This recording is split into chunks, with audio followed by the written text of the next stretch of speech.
Halo sahabatku. Selamat datang kembali di channel Cerita Momo. Apa kabar kalian semua hari ini? Semoga selalu sehat dan bahagia ya. Tapi hati-hati, kisah yang akan Momo bawakan hari ini mungkin akan membuat darah kalian mendidih. Coba bayangkan, kalian diajak suami dan mertua ke ruang bawah tanah dengan alasan mau dikasih kejutan. Tapi ternyata, pintu besi dikunci, lampu dimatikan, dan kalian ditinggal begitu saja di sana tanpa makanan dan minuman. Jahat banget, kan? Itulah yang dialami oleh Brenda dan ibunya, Bu Atik. Suami dan mertuanya yang serakah berpikir mereka sudah menang. Tapi, mereka salah besar. Mereka tidak tahu kalau di dinding ruang bawah tanah itu tersimpan rahasia besar yang akan mengubah posisi korban menjadi sang pengendali. Siap-siap melihat karma instan yang bikin puas. Nah, sebelum kita masuk ke drama pembalasan dendam yang elegan ini, Momo minta dukungan kalian dulu ya. Jangan lupa tekan tombol like videonya dan subscribe channel ini. Lalu nyalakan loncengnya biar nggak ketinggalan cerita seru lainnya. Dan yuk, kita ramaikan kolom komentar. Absen dulu ya.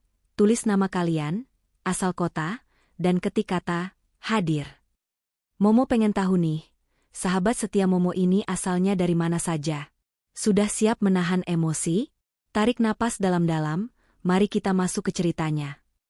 Suasana pagi itu terasa berbeda di rumah mewah yang sebenarnya milik Bu Atik. Namun ditinggali oleh Brenda dan suaminya, Henry. Tidak biasanya Henry bersikap sangat manis.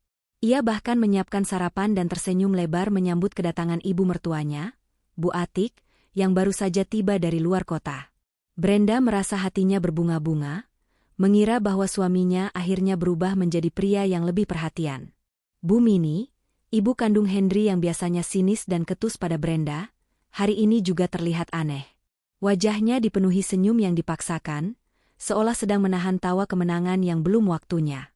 Henry kemudian mengajak Brenda dan Bu Atik dengan nada antusias, menggandeng tangan Brenda erat, sementara tangan lainnya menuntun Bu Atik. Ia mengatakan bahwa dirinya dan ibunya sudah menyiapkan kejutan spesial di ruang bawah tanah yang baru saja direnovasi menjadi ruang santai keluarga. Brenda menatap ibunya, Bu Atik, dengan mata berbinar. Bu Atik hanya mengangguk pelan, meski sorot matanya yang tajam sempat melirik Bu Mini yang berjalan di belakang mereka dengan langkah terburu-buru. Ada sesuatu yang ganjil, tapi Brenda menepis perasaan itu karena terlalu bahagia melihat keharmonisan keluarga ini. Mereka berjalan menuju pintu kayu jati yang kokoh di sudut lorong belakang, pintu menuju ruang bawah tanah. Saat pintu dibuka, aroma lembab dan dingin langsung menyergap. Tangga beton yang curam membentang ke bawah menuju kegelapan. Henry menyalakan saklar lampu, namun cahaya yang keluar hanya remang-remang. Ia beralasan lampunya belum diganti yang terang, namun menjamin di bawah sana bagus. Mereka mulai menuruni anak tangga satu persatu. Suara langkah kaki mereka menggema di lorong sempit itu. Semakin ke bawah, udara terasa semakin dingin menusuk tulang. Bu Atik mengeratkan syalnya, sementara Brenda merasa genggaman tangan Henry semakin kencang, bahkan sedikit menyakitkan. Saat tiba di dasar ruangan, Brenda bertanya dengan polos mengapa ruangan itu gelap sekali dan mana perabot barunya. Ruangan itu kosong melompong. Dinding betonnya kasar, dingin, dan lembab. Tidak ada sofa, tidak ada televisi, apalagi dekorasi cantik seperti yang dijanjikan. Hanya ada debu dan jaring laba-laba di sudut-sudut ruangan. Tiba-tiba, Henry melepaskan genggaman tangannya dengan kasar. Ia mundur beberapa langkah dengan cepat menuju tangga, tempat Bu Mini sudah menunggu. Wajah manis Henry seketika berubah drastis. Senyum hangatnya lenyap, digantikan oleh seringai licik yang mengerikan. Tatapannya dingin, seolah menatap orang asing yang menjijikkan. Ia berkata dengan nada mengejek bahwa kejutannya bukan perabot baru. Sebelum Brenda sempat mencerna kata-kata itu, Henry dan Bu Mini berlari menaiki anak tangga. Bu Mini tertawa cekikikan, tawa yang membuat bulu kuduk merinding. Brenda berteriak panik mencoba mengejar, berlari menuju tangga. Namun terlambat. Pintu besi tebal di ujung atas tangga dibanting dengan keras oleh Henry. Suara dentuman besi beradu dengan kusen beton menggelegar, memekakan telinga di ruang tertutup itu. Seketika itu juga, lampu remang-remang yang tadi menyala dimatikan dari luar. Bunyi kunci diputar terdengar sangat jelas dalam keheningan yang mencekam. Ruang bawah tanah itu kini gelap gulita. Pekat. Tidak ada secercah cahaya pun yang masuk. Brenda berteriak histeris, meraba-raba dinding dalam kegelapan, berusaha menaiki tangga dan menggedor pintu besi itu sekuat tenaga.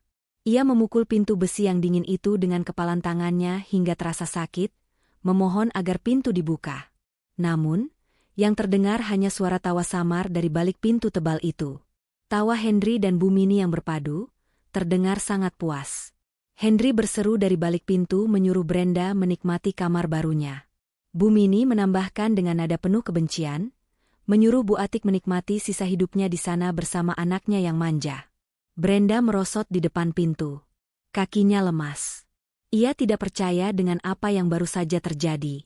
Suami yang ia cintai, dan mertua yang ia hormati, tega melakukan ini.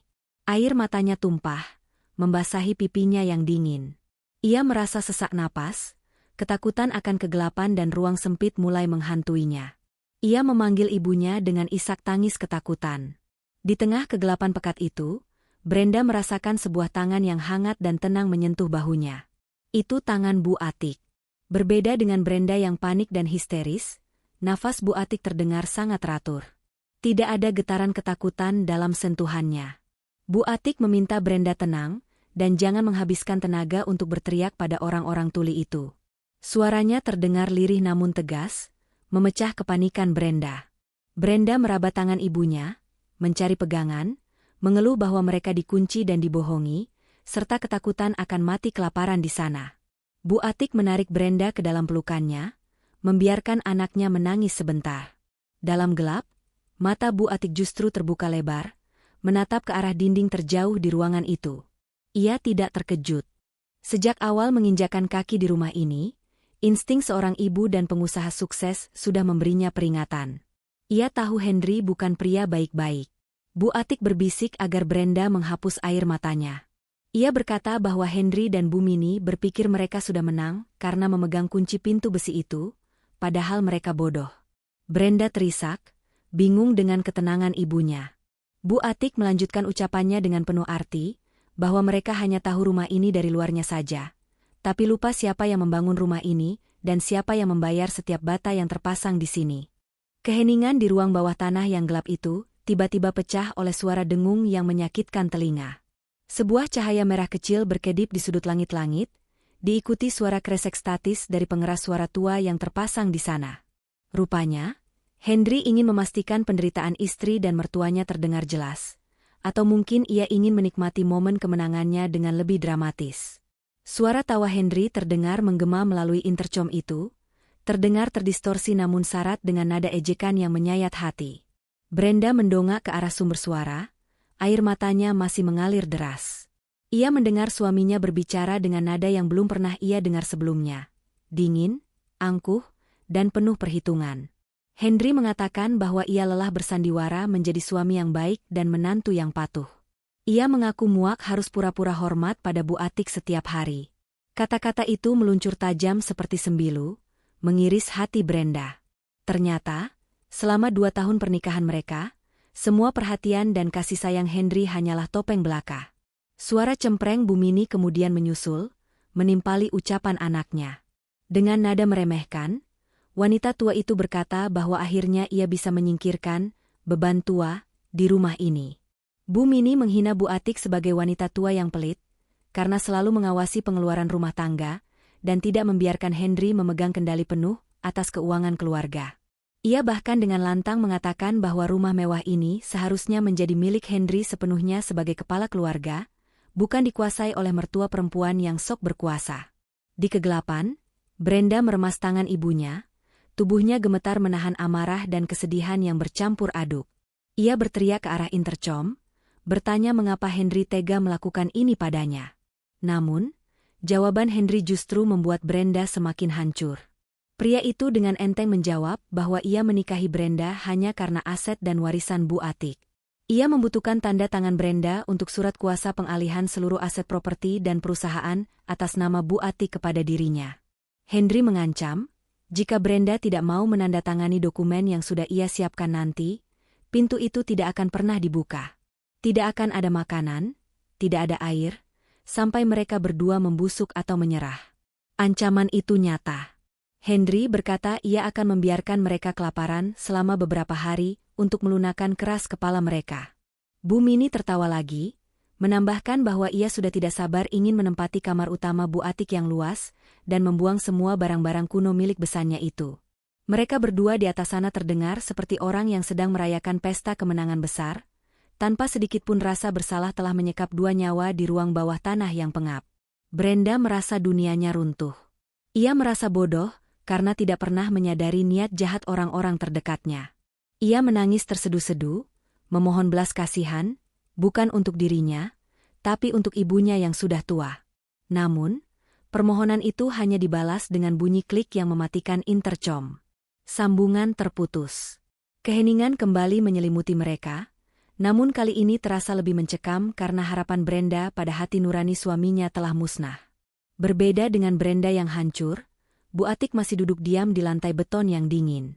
Napasnya tetap tenang, seolah ia sedang mendengarkan dongeng anak-anak yang membosankan, bukan ancaman pembunuhan. Dalam gelap, Bu Atik menepuk pelan punggung tangan anaknya. Ia tidak mengeluarkan sepatah kata pun untuk membalas cacian Besan dan menantunya tadi. Ia membiarkan mereka merasa di atas angin. Bu Atik tahu, orang yang terlalu percaya diri cenderung ceroboh. Ia mendekatkan wajahnya ke telinga Brenda, berbisik pelan namun penuh wibawa agar Brenda berhenti menangis sekarang juga. Bu Atik menegaskan bahwa air mata Brenda terlalu berharga untuk ditumpahkan demi laki-laki serakah seperti Henry. Dengan gerakan yang terlatih, meski dalam kegelapan total, Bu Atik mulai meraba dinding di belakang punggungnya. Ia tidak mencari jalan keluar lewat pintu besi yang terkunci rapat itu. Ia mencari sesuatu yang lain. Jemari keriput namun kuat milik Bu Atik menyusuri tekstur kasar dinding bata ekspos di sudut ruangan. Ia menghitung deretan bata dari bawah ke atas, lalu dari kiri ke kanan. Gerakannya pasti, tidak ada keraguan sedikit pun. Brenda yang isak tangisnya mulai mereda, merasakan gerakan ibunya. Ia bingung apa yang sedang dilakukan ibunya di pojok ruangan yang kotor itu. Bu Atik meminta Brenda untuk mundur sedikit, seolah bersiap untuk sesuatu yang besar. Saat Brenda bertanya dengan suara parau apa yang sebenarnya terjadi, Bu Atik hanya menjawab singkat bahwa permainan yang sebenarnya baru saja dimulai. Bu Atik menekan sebuah bata yang sekilas terlihat sama dengan bata lainnya, namun ternyata itu adalah tuas tersembunyi. Terdengar bunyi desisan hidrolik halus, sangat pelan, namun cukup untuk membuat jantung Brenda berdegup kencang. Itu bukan suara pintu besi di atas tangga, melainkan suara dinding di hadapan mereka yang mulai bergerak. Rahasia yang selama ini disimpan rapat oleh Bu Atik, bahkan dari putri kandungnya sendiri, kini perlahan mulai terungkap di tengah situasi hidup dan mati ini. Dinding bata yang kokoh itu bergeser perlahan ke samping, menciptakan celah yang semakin lebar.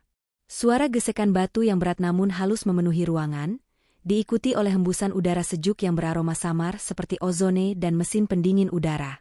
Dari celah yang terbuka itu, pendar cahaya biru muda menyeruak keluar, membelah kegelapan pekat yang menyelimuti Brenda dan Bu Atik. Brenda ternganga, matanya membelalak tak percaya. Ia sempat mengira dirinya berhalusinasi karena ketakutan. Namun cahaya itu nyata, menyilaukan mata yang sudah terbiasa dengan gelap. Bu Atik tidak membuang waktu. Ia segera menarik lengan Brenda, menyeretnya masuk ke dalam celah dinding itu dengan langkah cepat. Brenda yang masih linglung hanya menurut, kakinya melangkah ragu melewati ambang pintu rahasia tersebut. Begitu mereka berdua berada di dalam, Bu Atik menekan sebuah panel layar sentuh kecil yang tertanam di dinding bagian dalam. Dinding bata itu kembali bergeser menutup, mengunci mereka dari dalam dengan bunyi klik otomatis yang terdengar jauh lebih solid dan meyakinkan daripada pintu besi karatan di luar sana. Suasana di dalam ruangan rahasia itu berbanding terbalik 180 derajat dengan ruang bawah tanah yang kotor tadi. Ruangan ini bersih, steril, dan sangat modern. Lantainya dilapisi vinil kayu yang hangat, dindingnya kedap suara, dan suhu udaranya diatur pada tingkat kenyamanan yang sempurna. Di tengah ruangan, terdapat sebuah meja kerja panjang melengkung yang dipenuhi dengan deretan layar monitor LED beresolusi tinggi. Lampu-lampu indikator dari perangkat server di sudut ruangan berkedip-kedip ritmis, memberikan kesan futuristik seolah mereka sedang berada di dalam markas operasi rahasia, bukan di bawah rumah tinggal. Brenda menatap sekeliling dengan mulut terkunci rapat, Otaknya berusaha mencerna realitas yang ada di hadapannya. Ia melihat rak-rak besi yang tersusun rapi berisi stok makanan kaleng, air mineral galon, obat-obatan lengkap, hingga selimut tebal. Di sudut lain, terdapat sebuah sofa kulit yang tampak nyaman dan bahkan sebuah kamar mandi kecil yang fungsional. Ini bukan sekadar tempat persembunyian, ini adalah bunker bertahan hidup yang dirancang dengan sangat teliti. Brenda menatap ibunya dengan tatapan asing, seolah ia baru pertama kali melihat sosok wanita parubaya itu. Bu Atik berjalan tenang menuju kursi ergonomis di depan deretan monitor. Ia duduk dengan wibawa seorang ratu yang kembali ke tahtanya. Jari-jarinya menari lincah di atas keyboard yang menyala. Seketika, layar-layar hitam di hadapan mereka hidup serentak. Brenda tersentak kaget. Di layar-layar itu, ia bisa melihat setiap sudut rumahnya sendiri dengan kejernihan gambar yang menakutkan. Ruang tamu, dapur, lorong kamar, garasi, hingga halaman belakang, semuanya terpampang jelas. Ribuan mata kamera tersembunyi yang bahkan tidak pernah Brenda sadari keberadaannya, kini menjadi mata mereka. Bu Atik memutar kursi menghadap Brenda, wajahnya tenang namun sorot matanya tajam. Ia menjelaskan bahwa saat Brenda menikah dengan Henry dan memutuskan untuk membangun rumah ini, Bu Atik sudah menaruh curiga. Naluri bisnisnya yang sudah terasa puluhan tahun mencium gelagat ketidakjujuran dari menantunya itu. Henry mungkin merasa hebat karena ditunjuk mengawasi pembangunan rumah, tapi ia lupa siapa yang menandatangani kontrak dengan arsitek dan kontraktor utamanya. Bu Atiklah yang membayar semuanya. Di belakang punggung Henry, Bu Atik meminta tim konstruksi khusus untuk membangun ruang kendali ini dan menanamkan sistem keamanan tingkat militer yang terintegrasi dengan struktur bangunan. Brenda mendengarkan penjelasan ibunya dengan tubuh gemetar. Ia merasa kagum sekaligus malu. Ia kagum karena ibunya begitu cerdas dan visioner, namun malu karena ia sendiri begitu buta oleh cinta hingga tidak menyadari betapa busuknya suaminya. Bu Atik berkata pelan bahwa ia berharap ruangan ini tidak akan pernah terpakai. Ia berharap kecurigaannya salah. Namun hari ini, Henry dan Bu Mini telah membuktikan bahwa firasat seorang ibu tidak pernah meleset. Mereka pikir mereka mengunci dua wanita lemah di gudang gelap, padahal mereka justru menempatkan Brenda dan Bu Atik di pusat kendali, otak, rumah ini. Bu Atik kemudian menunjuk ke salah satu monitor besar di tengah. Di layar itu, terlihat jelas ruang tamu rumah mereka yang mewah. Henry sedang duduk santai di sofa kulit impor, sambil mengangkat kakinya ke atas meja, memegang gelas wine mahal milik Bu Atik. Di sampingnya, Bu Mini sedang sibuk memilah-milah perhiasan Brenda yang ia keluarkan paksa dari kotak perhiasan. Mereka tertawa-tawa, terlihat sangat puas dan tanpa beban. Pemandangan itu membuat darah Brenda mendidih. Rasa takut yang tadi melumpuhkannya kini perlahan berubah menjadi amarah yang membara. Namun, kejutan belum berakhir. Di layar monitor yang menampilkan akses pintu depan, Brenda melihat sebuah mobil asing berhenti. Seorang wanita muda turun dari mobil itu dengan gaya angkuh. Wanita itu mengenakan pakaian ketat dan membawa tas bermerek. Brenda menyipitkan mata, mencoba mengenali sosok itu. Bu Atik hanya tersenyum sinis, seolah sudah memprediksi kedatangan tamu tak diundang ini. Ia berkata pada Brenda untuk bersiap, karena pertunjukan drama keluarga yang sesungguhnya baru akan dimulai, dan kali ini, Brenda dan Bu Atik memegang kendali penuh atas skenarionya. Di ruang kedap suara itu, Brenda mengepalkan tangannya, matanya terpaku pada layar, siap melihat kehancuran orang-orang yang telah mengkhianatinya. Mata Brenda terpaku pada layar monitor utama, tak berkedip sedikitpun saat melihat pintu depan rumahnya terbuka lebar.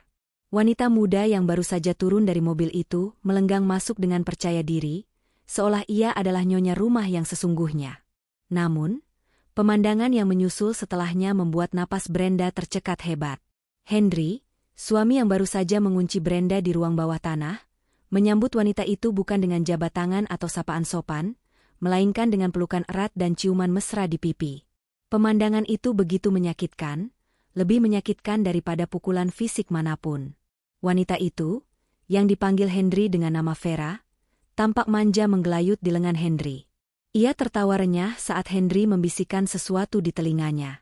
Dari pengeras suara di ruang kendali yang menyalurkan audio berkualitas tinggi, Brenda bisa mendengar setiap kata yang terucap di ruang tamu itu dengan jernih. Henry mengatakan bahwa Vera tidak perlu khawatir lagi karena pengganggu di rumah itu sudah dibereskan. Brenda menutup mulutnya dengan tangan, menahan jeritan pilu yang ingin meledak. Hatinya remuk redam menyadari bahwa pengkhianatan ini bukan baru terjadi sehari dua hari. Yang lebih mengejutkan adalah reaksi Bu Mini. Mertua yang selama ini selalu mencari kesalahan Brenda sekecil apapun, kini justru menyambut Vera dengan wajah berseri-seri. Bu Mini bahkan langsung mengelus perut Vera yang sedikit membuncit di balik baju ketatnya. Dengan suara lantang yang menggema di speaker ruang kendali, Bu Mini memuji Vera sebagai wanita sempurna yang mampu memberikan apa yang tidak bisa diberikan oleh Brenda, seorang cucu laki-laki. Ternyata, Vera sedang mengandung anak Henry. Fakta ini menghantam Brenda seperti palu godam. Selama ini ia dan Henry memang menunda momongan.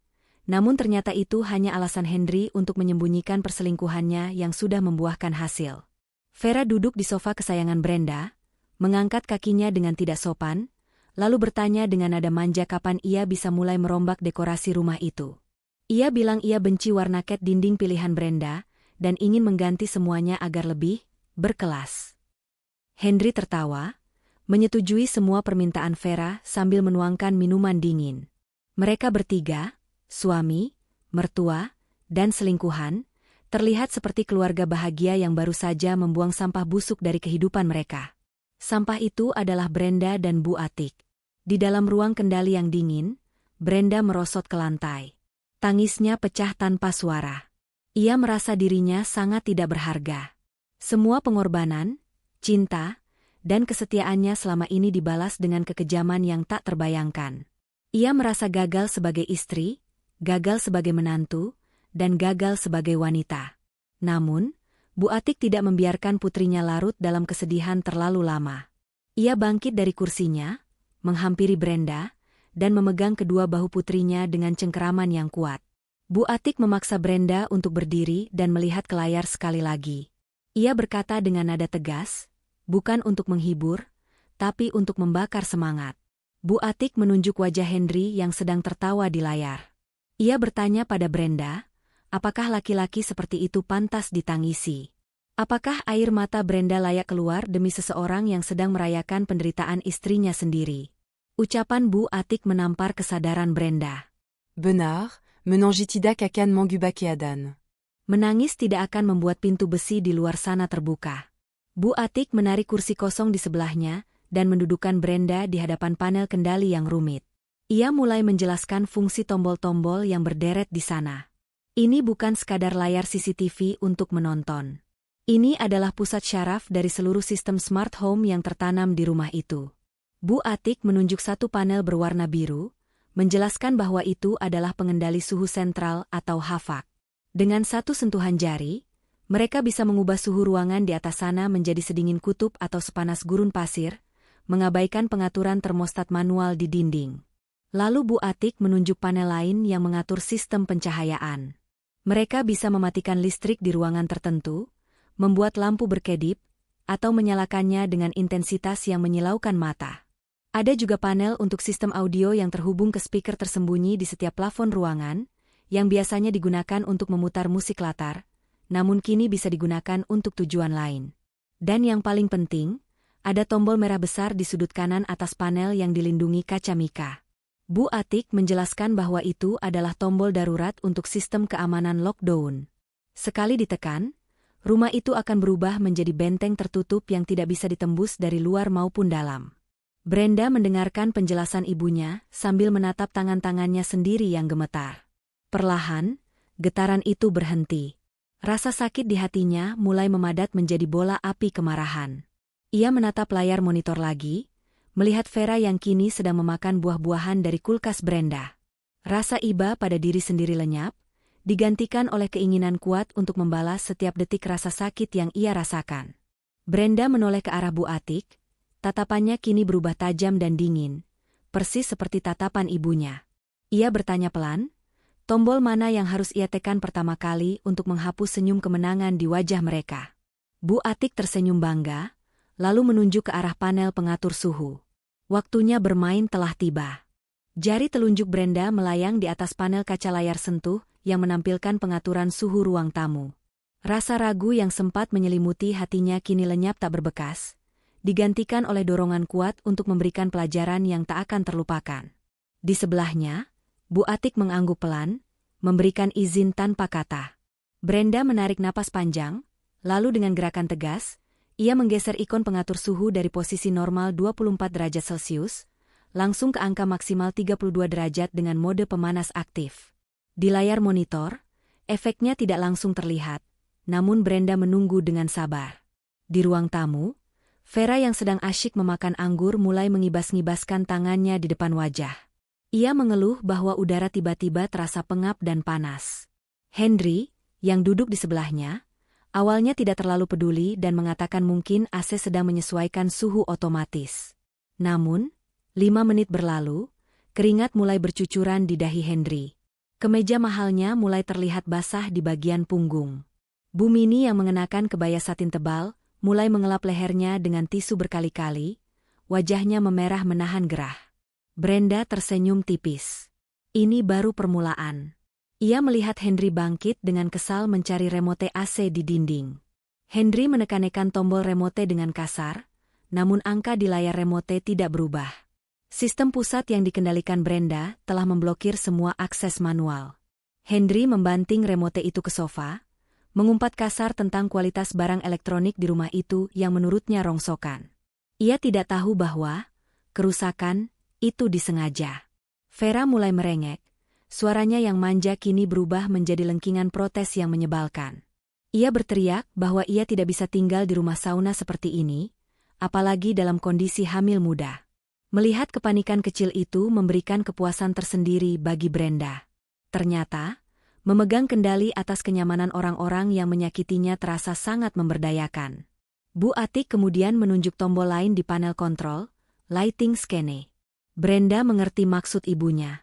Saat Henry sedang sibuk membuka jendela lebar-lebar untuk mencari angin, Brenda menekan tombol strobe mode yang biasanya digunakan untuk alarm keamanan.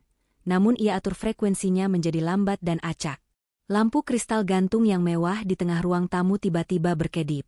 Bukan kedipan biasa, melainkan mati total selama 3 detik, lalu menyala terang benderang selama 1 detik, lalu redup kembali. Henry terlonjak kaget. Bu Mini menjerit pelan, mengira ada korsleting listrik yang bisa menyebabkan kebakaran. Suasana di ruang tamu menjadi kacau. Bayangan-bayangan benda di ruangan itu memanjang dan memendek secara drastis karena permainan cahaya yang Brenda lakukan. Vera yang tadi kepanasan kini mulai ketakutan. Ia memeluk lengan Henry, bertanya dengan suara bergetar apakah rumah ini ada penunggunya. Pertanyaan polos Vera itu memancing tawa sinis Brenda di ruang bawah tanah. Tentu saja ada penunggunya, batin Brenda, dan penunggunya sedang menonton kalian dari bawah lantai ini. Bu Mini, yang biasanya sok berani, terlihat mulai gelisah. Ia berusaha menenangkan diri dengan berkata bahwa itu hanya bohlam yang mau putus, karena Brenda pasti membeli barang murah. Bahkan di saat seperti ini, mertuanya itu masih sempat-sempatnya menyalahkan Brenda. Ucapan itu justru menyiram bensin ke dalam api kemarahan Brenda. Tanpa ampun, Brenda melakukan langkah drastis berikutnya.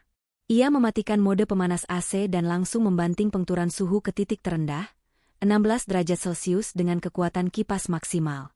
Perubahan suhu ekstrim dari sangat panas ke sangat dingin dalam waktu singkat adalah siksaan fisik yang nyata. Hembusan angin dingin yang kencang langsung menyembur dari ventilasi udara yang tersembunyi di plafon.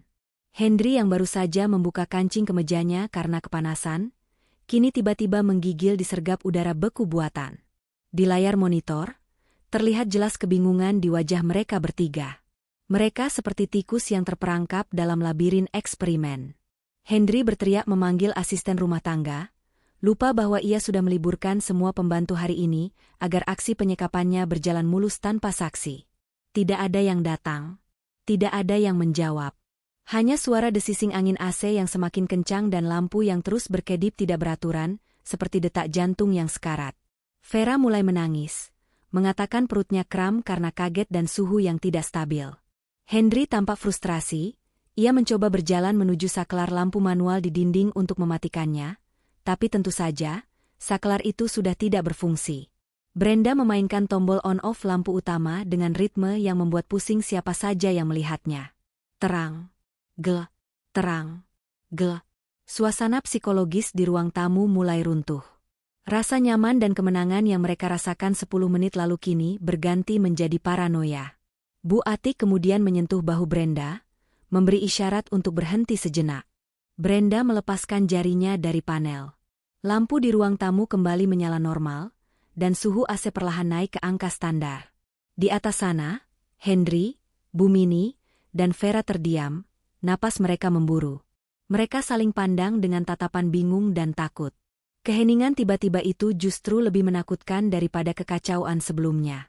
Mereka bertanya-tanya, apa yang sebenarnya terjadi? Apakah sudah selesai? Namun, Brenda tahu ini belum selesai.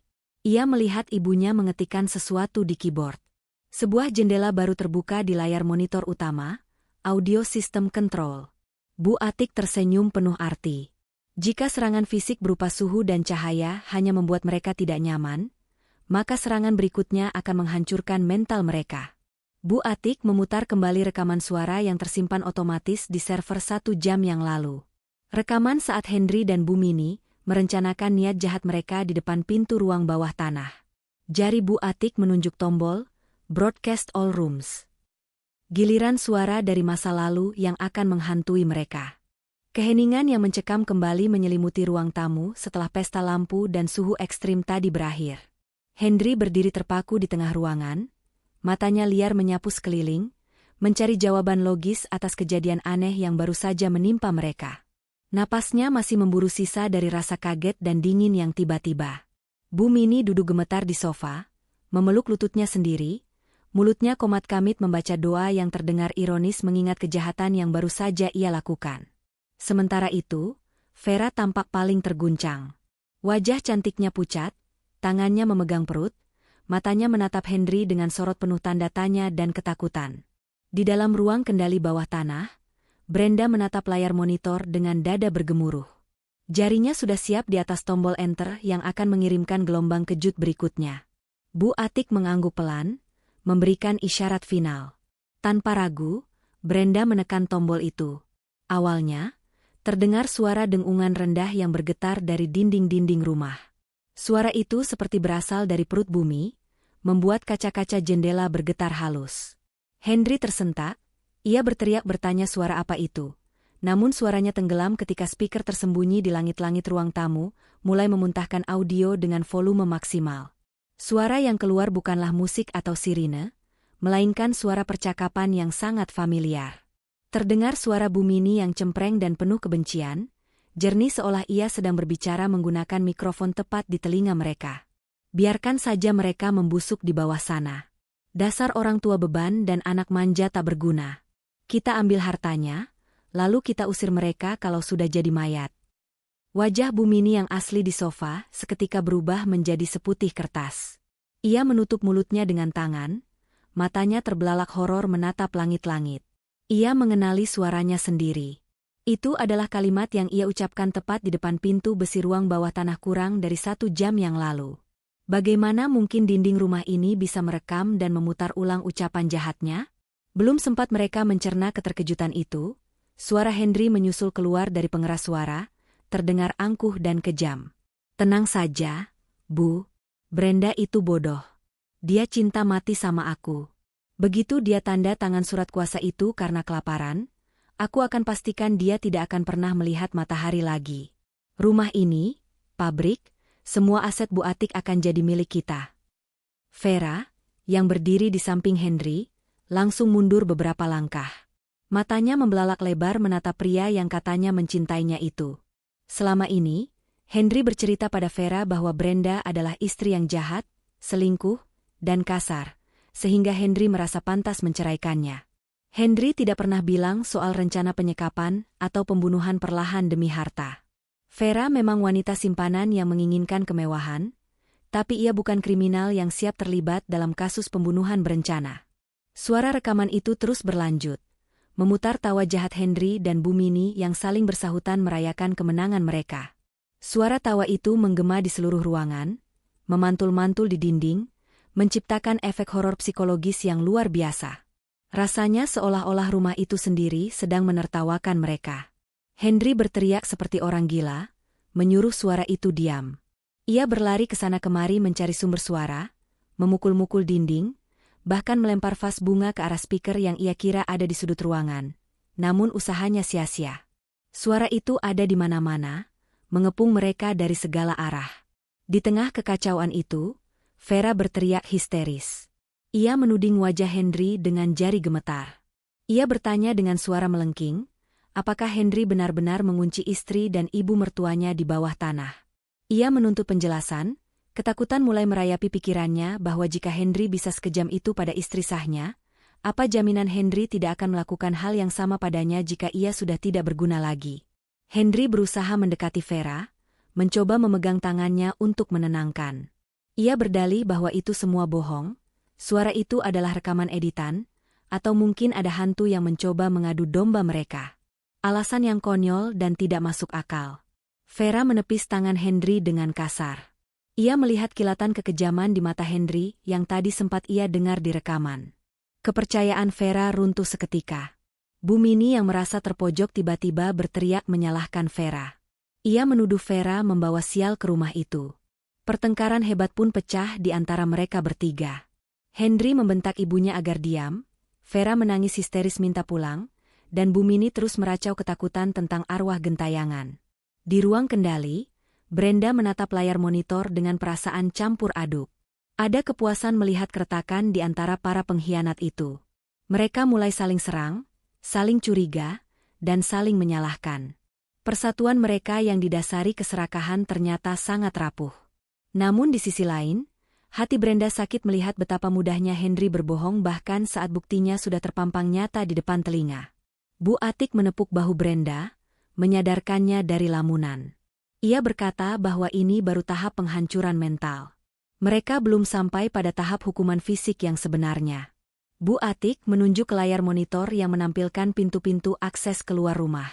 Ia berkata sudah waktunya untuk memastikan, tikus-tikus, ini tidak bisa lari dari kapal yang akan karam. Brenda mengerti.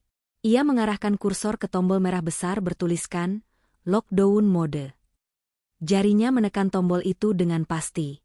Di atas sana, suara mekanik berat mulai terdengar, menandakan mimpi buruk Henry yang sesungguhnya baru saja dimulai. Suara gemuruh berat terdengar seperti mesin raksasa yang sedang terbangun dari tidur panjangnya. Henry, yang baru saja hendak berlari menuju pintu utama untuk memeriksa keadaan luar, terhenti langkahnya. Ia merasakan getaran di lantai marmer di bawah kakinya. Sebelum ia sempat menyentuh gagang pintu, sebuah tirai besi tebal meluncur turun dari celah tersembunyi di kusen atas pintu. Tirai itu menghantam lantai dengan dentuman keras, menutup akses keluar sepenuhnya. Henry terlonjak mundur, wajahnya pucat pasi. Kepanikan seketika menyebar ke seluruh ruangan. Bukan hanya di pintu utama, suara gemuruh serupa terdengar dari setiap jendela. Jendela-jendela kaca besar yang memberikan pemandangan taman, satu persatu tertutup oleh rolling door baja otomatis. Cahaya matahari sore yang tadi menerangi ruangan perlahan lenyap, digantikan oleh kegelapan yang menyesakan. Dalam hitungan kurang dari 1 menit, rumah mewah bergaya modern itu telah berubah wujud menjadi benteng besi yang tertutup rapat, atau lebih tepatnya, sebuah penjara berteknologi tinggi. Vera menjerit histeris, berlari ke arah jendela terdekat dan memukul-mukul tirai besi itu dengan kepalan tangannya. Sia-sia. Baja itu terlalu kokoh. Bu Mini jatuh terduduk di lantai, kakinya gemetar hebat hingga tak sanggup menopang berat badannya. Ia meracau tidak jelas, mengira rumah ini sedang menelan mereka hidup-hidup sebagai hukuman karma. Henry, dengan sisa-sisa keberanian palsunya, mencoba mendobrak pintu utama dengan bahunya, namun pintu itu bergeming. Ia terjebak. Mereka semua terjebak. Di tengah kepanikan yang memuncak itu, sebuah suara tenang dan dingin terdengar dari pengeras suara, membelah kegaduhan mereka. Kali ini bukan rekaman. Itu suara langsung. Mau kemana, Mas? Bukannya kalian bilang ingin memiliki rumah ini seutuhnya? Sekarang, rumah ini benar-benar memeluk kalian erat-erat. Henry membeku. Ia mengenali suara itu. Itu suara Brenda. Tapi nadanya sangat berbeda. Tidak ada isak tangis, tidak ada nada memohon, dan tidak ada ketakutan. Suara itu terdengar berwibawa, tajam, dan penuh kendali. Henry mendongak, Matanya liar mencari kamera CCTV yang mungkin tersembunyi di sudut ruangan, sesuatu yang selama ini tidak pernah ia perhatikan. "Brenda? Kamu bagaimana bisa?" teriak Henry dengan suara parau. "Kamu di mana? Bukakan pintu ini. Jangan main-main sama aku." Di ruang kendali bawah tanah, Brenda menatap layar monitor dengan tatapan dingin. Ia menekan tombol mikrofon sekali lagi, sudut bibirnya terangkat membentuk senyum sinis. "Main-main? Oh, Mas, aku belajar dari ahlinya. Bukankah kamu yang mengajarkan aku tentang kejutan di ruang bawah tanah? Sekarang, nikmatilah kejutan balik dariku." Henry berlari ke tengah ruangan, berputar-putar seperti orang gila. "Kalian pasti sudah keluar. Kalian di mana? Ibu Atik, keluar kalian." Tiba-tiba, suara Bu Atik terdengar menggema, berat dan penuh otoritas, membuat nyali Henry menciut seketika. "Tidak perlu berteriak, Henry. Kami masih di sini, di tempat yang sama di mana kamu membuang kami. Bedanya, kami duduk di kursi raja, sementara kamu sekarang hanyalah tikus yang terperangkap dalam labirin buatanmu sendiri." Vera yang mendengar percakapan itu langsung menyadari situasi gila yang sedang ia hadapi. Ia menatap Henry dengan tatapan nyalang. "Kamu bilang mereka dikurung di gudang. Kamu bilang mereka tidak bisa apa-apa. Kenapa mereka bisa mengunci kita di sini?" "Kamu bohong lagi sama aku," teriak Vera sambil mendorong dada Henry kasar. Henry menepis tangan Vera dengan kasar, wajahnya merah padam karena marah dan malu. "Diam kamu. Aku juga tidak tahu. Pasti ada yang salah dengan sistem rumah ini." "Tidak ada yang salah dengan sistem rumah ini, Henry." Suara Bu Ati kembali terdengar, kali ini nadanya lebih tajam. "Yang salah adalah otakmu yang terlalu serakah. Kamu pikir karena kamu mengawasi pembangunannya, kamu tahu segalanya? Kamu lupa, sertifikat tanah, biaya konstruksi, sampai sistem keamanan ini, semuanya dibayar pakai uang saya. Rumah ini patuh pada pemilik aslinya, bukan pada benalu seperti kamu."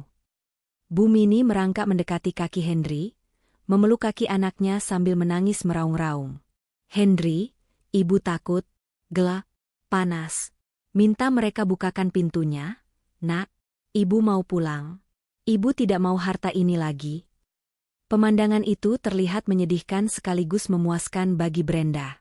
Bu Mini yang angkuh, yang tadi dengan lantang menghina ibunya, kini merengek seperti anak kecil ketakutan. Namun, hati Brenda sudah membeku. Ia ingat betul bagaimana Bu Mini tadi tertawa saat pintu besi bawah tanah dikunci. Brenda mendekatkan mulutnya ke mikrofon lagi. "Simpan air matamu, Bu Mini. Pertunjukan belum selesai. Kalian bilang kalian lapar, kan? Sayangnya, persediaan makanan di kulkas baru saja saya kunci secara elektronik. Dan air keran UPS. Sepertinya saluran air utama baru saja saya matikan." Di layar monitor, Brenda melihat Henry berlari ke dapur. Ia membuka keran wastafel dengan kasar. Tidak ada air yang keluar, hanya desisan angin kosong. Ia beralih ke kulkas 2 pintu yang besar. Terkunci. Henry menarik gagang pintu kulkas itu sekuat tenaga hingga urat-urat lehernya menonjol. Tapi sistem penguncian magnetik yang dikendalikan dari ruang bawah tanah terlalu kuat untuk dilawan dengan tenaga manusia. Henry menendang kulkas itu dengan frustrasi, lalu berteriak ke arah langit-langit. "Brenda, jangan kurang ajar. Vera sedang hamil. Kalau terjadi apa-apa sama kandungannya, aku tuntut kamu." Brenda tertawa kecil, tawa yang terdengar getir. "Tuntut? Silakan. Tapi sebelum pengacara kamu datang, kamu harus bertahan hidup dulu di sana. Dan soal kehamilan, bukankah tadi kalian bilang Vera wanita kuat dan sempurna? Pasti dia kuat menahan haus beberapa jam, kan? Sama seperti kalian membiarkan ibuku yang tua kehausan di bawah tanah tadi." Situasi di ruang tamu semakin kacau. Vera mulai menangis histeris karena merasa terancam. Ia merasa terjebak dalam perang rumah tangga yang mengerikan. Ia mengambil tasnya, mengeluarkan ponsel, berniat menelepon polisi. Tapi saat ia melihat layar ponselnya, wajahnya semakin pucat. "Tidak ada sinyal. Henry, ponselku tidak ada sinyal." Henry buru-buru mengecek ponselnya sendiri. Sialan, tidak ada sinyal juga. Di ruang kendali, Bu Atik tersenyum sambil menunjuk sebuah alat kecil di samping monitor. Signal jammer. Alat pemutus sinyal seluler yang aktif secara otomatis saat mode lockdown dinyalakan. Mereka benar-benar terisolasi dari dunia luar. Terkurung bersama dosa-dosa mereka sendiri, diawasi oleh mata-mata elektronik, dan dikendalikan oleh dua wanita yang baru saja mereka sakiti. Rumah impian itu kini resmi menjadi neraka pribadi mereka. Waktu seakan berjalan sangat lambat di dalam rumah mewah yang kini telah berubah menjadi penjara besi itu. 1 jam berlalu sejak mode lockdown diaktifkan, dan suasana di ruang tamu semakin mencekam. Tanpa sirkulasi udara yang baik karena seluruh ventilasi tertutup otomatis, udara di dalam ruangan mulai terasa pengap dan menyesakan. Oksigen menipis perlahan, bercampur dengan bau keringat dingin dari 3 manusia yang sedang dilanda kepanikan luar biasa. Henry, yang sedari tadi mondar-mandir seperti binatang buas yang terperangkap, akhirnya kehilangan kesabarannya. Ia menyambar sebuah kursi kayu jati berat dari ruang makan. Dengan teriakan kemarahan yang membahana, ia menghantamkan kursi itu sekuat tenaga ke arah jendela kaca besar yang tertutup tirai besi. Suara benturan keras terdengar menyakitkan telinga, disusul bunyi krak dari kaki kursi yang patah. Namun, tirai besi itu tidak bergeming sedikit pun. Bahkan tidak ada penyok yang berarti. Sistem keamanan yang dipasang Bu Atik adalah standar militer, dirancang untuk menahan serangan perampok bersenjata, apalagi hanya amukan seorang pria frustrasi. Melihat usahanya sia-sia, Henry melempar sisa kursi di tangannya ke lantai. Napasnya memburu, dadanya naik turun dengan cepat.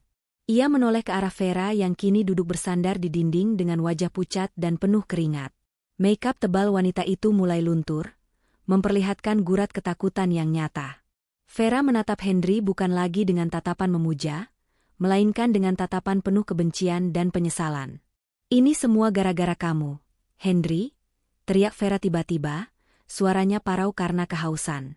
"Kamu bilang kamu yang pegang kendali. Kamu bilang istri kamu bodoh. Ternyata kamu yang bodoh. Sekarang lihat kita, terkurung seperti tikus. Aku hamil, Henry. Kalau bayiku kenapa-napa, aku tidak akan memaafkanmu." Henry yang sedang emosi langsung membalas bentakan Vera. "Diam kamu. Jangan cuma bisa menyalahkan. Bukannya kamu yang tadi semangat sekali mau menguasai rumah ini? Kamu yang minta kamar utama, kan? Nah, sekarang kamu dapat rumah ini seisinya, kenapa malah mengeluh?" Pertengkaran mereka semakin memanas. Topeng kemesraan yang selama ini mereka tunjukkan di depan Brenda hancur berkeping-keping saat dihadapkan pada situasi krisis. Vera akhirnya mengungkapkan isi hatinya yang paling jujur, bahwa ia mau bersama Henry hanya karena janji-janji manis tentang harta warisan Bu Atik. Ia tidak pernah benar-benar mencintai Henry. Mendengar pengakuan itu, harga diri Henry runtuh seketika. Ia merasa dikhianati oleh semua orang. Istrinya, ibunya, dan kini selingkuhannya. Di sudut lain ruangan, Bu Mini tampak semakin menyedihkan. Wanita tua itu terbatuk-batuk kering. Tenggorokannya terasa seperti terbakar karena dehidrasi dan ketakutan. Ia merangkak mendekati pintu dapur, berharap ada tetesan air yang tersisa di keran, namun nihil. Pipa air utama telah diputus total secara elektronik. Bu Mini mulai meracau, memanggil-manggil nama Brenda dengan nada memelas yang sangat kontras dengan caciannya beberapa jam lalu. "Brenda, menantuku yang baik, ibu haus. Nak, tolong ibu. Ibu janji akan baik sama kamu. Ibu akan suruh Henry usir perempuan gatal itu. Tolong kasih ibu air sedikit saja." Ratap Bu Mini sambil menggedor pelan pintu kulkas yang terkunci. Di ruang kendali, Brenda menyaksikan semua drama kehancuran itu dengan tatapan datar. Dulu, melihat Bu Mini menangis mungkin akan membuat hatinya luluh dan langsung berlari memberikan bantuan. Tapi tidak hari ini. Hatinya telah dikeraskan oleh pengkhianatan mereka yang begitu keji. Ia melihat bagaimana mereka saling memangsa satu sama lain saat terjepit. Tidak ada cinta, tidak ada kesetiaan, hanya kepentingan pribadi yang terancam. Bu Atik, yang sejak tadi sibuk dengan panel komunikasi di sudut ruangan, akhirnya meletakkan gagang telepon satelit yang terhubung langsung ke jaringan luar tanpa terpengaruh jamar. Ia memutar kursinya menghadap Brenda dan mengangguk tegas. "Pak Arman sudah bergerak," kata Bu Atik tenang. "Dia sudah menghubungi kepala kepolisian setempat. Mereka sedang dalam perjalanan kemari dengan surat perintah penangkapan lengkap. Bukti rekaman video dan audio yang kita kumpulkan sudah terkirim otomatis ke cloud server kantor pengacara. Mereka tidak akan bisa menyangkal niat pembunuhan berencana ini. Brenda menghela napas panjang, sebuah beban berat terasa terangkat dari pundaknya. Jadi, kita sudah selesai di sini, Bu? Hampir, jawab Bu Atik. Kita tidak perlu menunggu polisi datang menjemput kita di sini. Kita akan keluar sekarang lewat jalur evakuasi. Biarkan polisi yang menemukan mereka nanti. Sebelum mereka beranjak, Brenda merasa perlu menyampaikan satu pesan terakhir. Ia kembali menekan tombol mikrofon. Di ruang tamu, suara Brenda kembali menggema, menghentikan pertengkaran Henry dan Vera, serta tangisan Bu Mini. Simpan tenaga kalian, suara Brenda terdengar dingin dan final. Tidak ada gunanya berteriak atau merusak barang. Polisi sedang dalam perjalanan. Pak Arman, pengacara Ibu, membawa bukti rekaman niat kalian melenyapkan kami. Siapkan saja alasan terbaik kalian di pengadilan nanti. Mendengar kata polisi dan pengadilan, lutut Henry lemas. Ia jatuh terduduk di lantai marmer yang dingin. Bayangan jeruji besi dan kehancuran reputasi menari-nari di pelupuk matanya. Ia tahu betul kekuasaan dan koneksi yang dimiliki Bu Atik. Jika kasus ini sampai ke hukum dengan bukti sekuat itu, tamatlah riwayatnya. Brenda, tunggu. Kita bisa bicarakan ini baik-baik. Aku suamimu, Brenda. Ingat cinta kita. Teriak Henry putus asa ke arah langit-langit, mencoba memanipulasi perasaan Brenda untuk terakhir kalinya. Suamiku sudah mati saat dia mengunci pintu ruang bawah tanah tadi, balas Brenda tajam. Yang ada di sana sekarang hanyalah orang asing yang mencoba merampok rumahku. Setelah kalimat itu, Brenda mematikan sistem komunikasi satu arah tersebut. Ia tidak ingin mendengar suara manipulatif Henry lagi. Bu Atik berdiri, mengambil tas darurat yang sudah tersedia di rak, lalu mengajak Brenda menuju pintu baja di sisi lain ruangan, pintu yang mengarah ke lorong rahasia menuju garasi tetangga.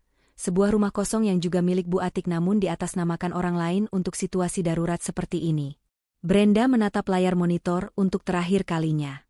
Ia melihat Henry yang menangis meraung-raung sambil memeluk kakinya sendiri, Vera yang sibuk memukuli dada Henry, dan Bu Mini yang pingsan karena syok. Brenda memalingkan wajah, lalu melangkah mengikuti ibunya. Ia meninggalkan masa lalunya yang menyakitkan di balik dinding-dinding mewah itu, siap menyongsong masa depan baru di mana ia tidak akan pernah lagi menjadi korban.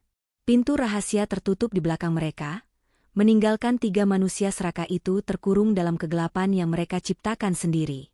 Lorong beton sempit dan lembab itu berakhir di balik sebuah lemari perkakas besar di dalam garasi rumah sebelah.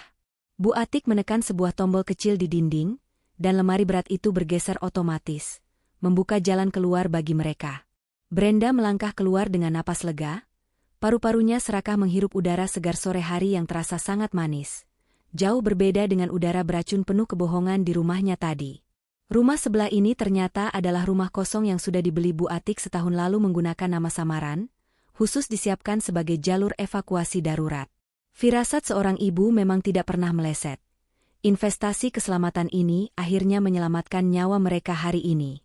Di halaman depan rumah kosong itu, Pak Arman, pengacara kepercayaan keluarga yang berpenampilan rapi dan tegas, sudah menunggu dengan wajah cemas. Begitu melihat Bu Atik dan Brenda keluar dengan selamat, bahunya yang tegang perlahan rileks. Tanpa banyak bicara, Pak Arman segera membukakan pintu mobil sedan hitamnya, mempersilakan mereka duduk. Ia menyerahkan botol air mineral yang langsung diteguk habis oleh Brenda. Belum sempat Brenda mengatur napasnya yang masih memburu, suara sirine mobil polisi terdengar meraung-raung dari kejauhan, memecah keheningan kompleks perumahan elit itu. Raungan itu semakin dekat, semakin ramai, dan terdengar mendesak. Brenda mengintip dari balik kaca jendela mobil yang gelap. 3 mobil patroli polisi berhenti tepat di depan gerbang rumah mewahnya, rumah yang kini tampak seperti benteng besi raksasa karena seluruh pintu dan jendelanya tertutup rolling door baja. Tetangga-tetangga mulai berkerumun di trotoar, berbisik-bisik penasaran melihat pemandangan tidak biasa itu.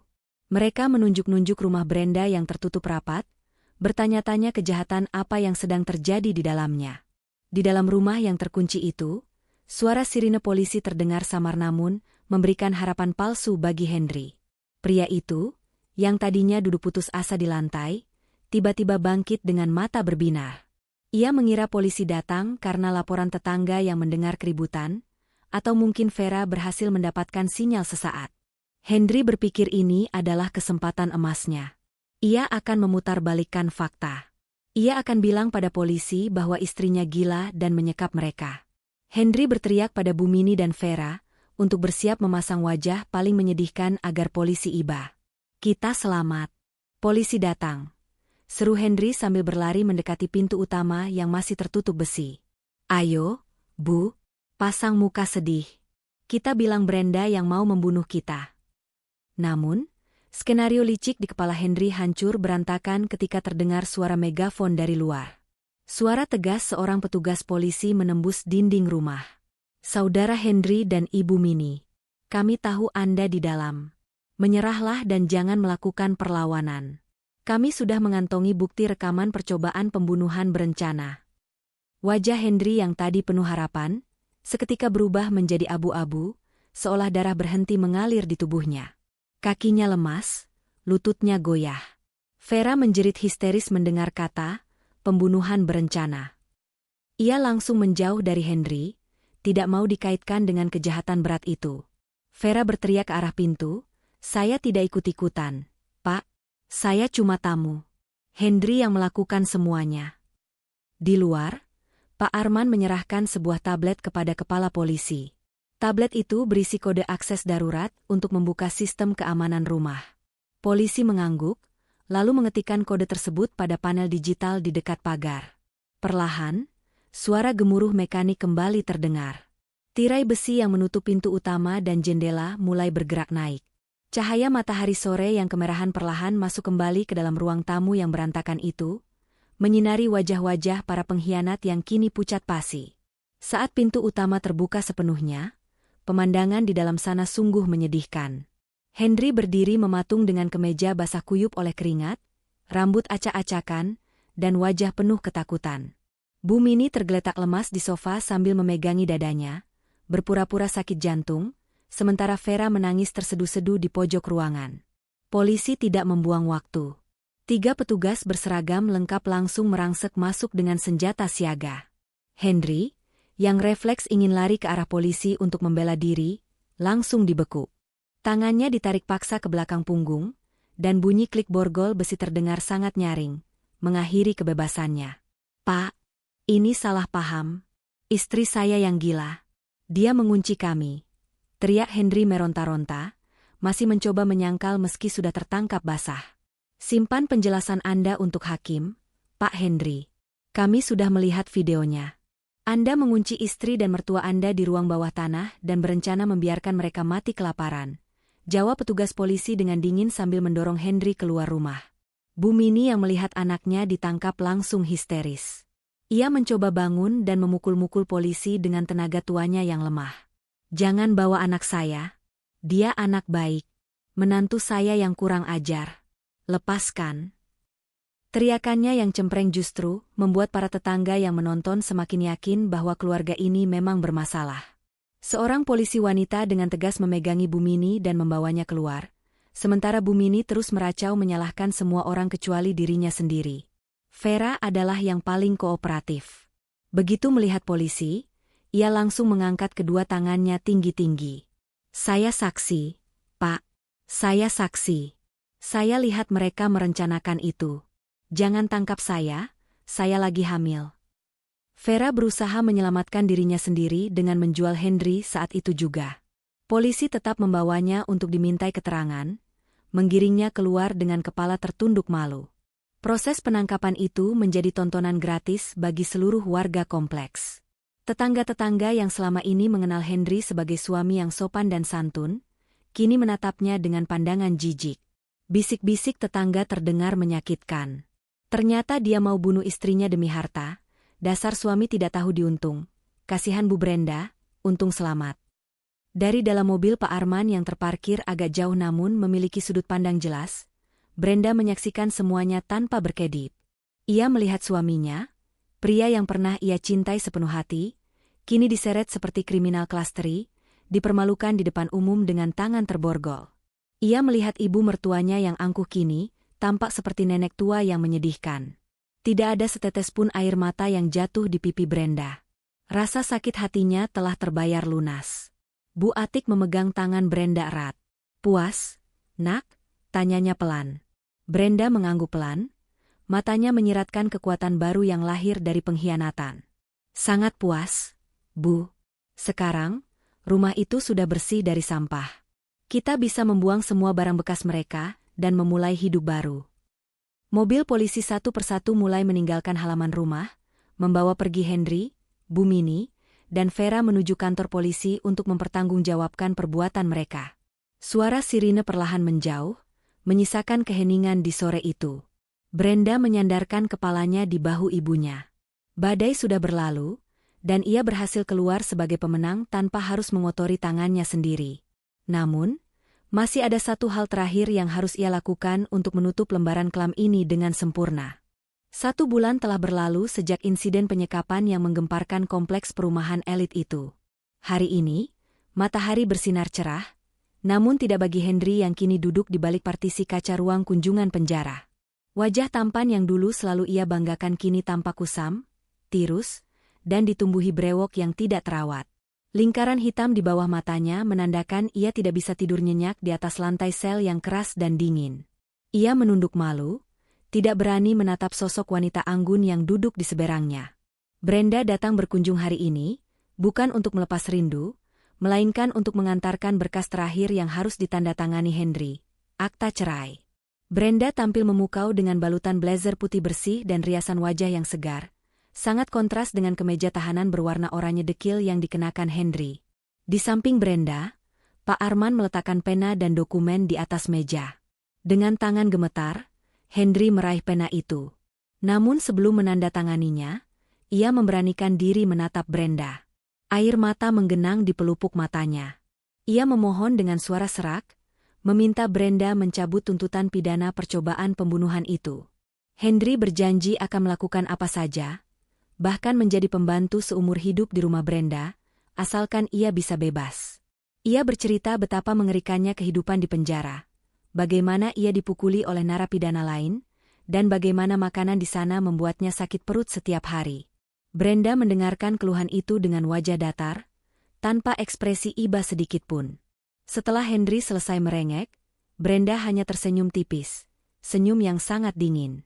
Ia bertanya apakah Henry ingat bagaimana rasanya dikunci di ruang bawah tanah tanpa makanan dan air, dengan ketakutan akan mati perlahan. Henry terdiam. Brenda melanjutkan, setidaknya di penjara Henry masih diberi makan walau tidak enak, dan masih bisa bernapas. Jadi, Henry seharusnya bersyukur karena nasibnya masih lebih baik daripada rencana yang ia siapkan untuk Brenda dan Bu Atik dulu. Henry mencoba mengungkit tentang ibunya, Bu Mini. Ia bilang ibunya sakit keras di sel wanita karena syok dan depresi. Henry memohon belas kasihan Brenda sebagai mantan menantu. Namun, Brenda menjawab dengan tegas bahwa Bu Mini sedang menuai apa yang ia tanam. Dokter penjara sudah merawatnya, dan itu fasilitas yang cukup mewah bagi seseorang yang tega menyebut besannya sendiri, beban tua, dan berniat membunuhnya demi harta. Dengan berat hati dan tanpa pilihan lain, Henry akhirnya menandatangani surat cerai itu. Goresan tinta itu resmi memutus hubungan suami istri di antara mereka. Brenda menarik kertas itu dengan cepat, memasukkannya ke dalam tas kulit mahalnya. Sebelum pergi, Brenda memberikan satu kabar terakhir yang membuat Henry semakin hancur. Ia memberitahu bahwa mobil sport kesayangan Henry sudah dijual, dan uangnya disumbangkan ke panti asuhan atas nama Bu Atik. Baju-baju branded Henry juga sudah dibakar. Di dunia luar, jejak eksistensi Henry sudah dihapus total. Henry meraung, memukul kaca pembatas, berteriak memanggil nama Brenda saat petugas menyeretnya kembali ke sel. Namun Brenda tidak menoleh sedikitpun. Ia berjalan keluar dari gedung penjara dengan langkah ringan, seolah beban ratusan kilogram baru saja terlepas dari pundaknya. Di parkiran, Bu Atik sudah menunggu di dalam mobil baru mereka. Brenda masuk dan memeluk ibunya erat. Bu Atik mengelus rambut putrinya dengan sayang, bangga melihat transformasi Brenda dari wanita yang penurut dan naif menjadi wanita tangguh yang tak terkalahkan. Bu Atik bertanya tentang kabar Vera. Brenda menjawab bahwa Vera sudah menjadi saksi kunci yang memberatkan Henry di pengadilan demi mendapatkan keringanan hukuman. Sekarang wanita itu hidup luntang-lantung, dikucilkan oleh keluarganya sendiri karena aib hamil di luar nikah dengan suami orang yang kini dipenjara. Vera harus berjuang sendirian membesarkan anak tanpa ayah dan tanpa harta warisan yang ia impikan. Mobil mereka melaju meninggalkan area penjara, menuju ke sebuah proyek pembangunan gedung baru. Itu adalah kantor cabang baru perusahaan Bu Atik, yang nantinya akan dipimpin langsung oleh Brenda. Tidak ada lagi drama, tidak ada lagi air mata, dan tidak ada lagi pengkhianatan. Sore harinya, Brenda duduk di balkon rumahnya, rumah yang dulu menjadi saksi bisu kejahatan suaminya. Kini rumah itu sudah direnovasi ulang. Warna cat dinding sudah diganti, perabot bekas Henry dan Bu Mini sudah dibuang, dan sistem keamanan ruang kendali di bawah tanah sudah diperbarui. Brenda menyeruput teh hangat sambil menikmati matahari terbenam. Ia tersenyum puas. Balas dendam terbaik ternyata bukanlah dengan menyakiti fisik mereka secara langsung, melainkan dengan membiarkan mereka melihat kita hidup bahagia, sukses, dan gemilang tanpa kehadiran mereka, sementara mereka membusuk dalam penyesalan yang tak berujung. Brenda Atikah, sang pewaris tunggal, kini benar-benar telah kembali bertahta di istananya sendiri. Pesan moral, keserakahan terhadap harta yang bukan hak kita hanya akan membawa kehancuran. Jangan pernah meremehkan ketulusan dan kesabaran seorang istri atau ibu, karena di balik diamnya, tersimpan kekuatan besar yang mampu membalikkan keadaan. Ingatlah, karma tidak pernah salah alamat. Apa yang kita tanam, itulah yang akan kita tuai dengan cara yang paling menyakitkan.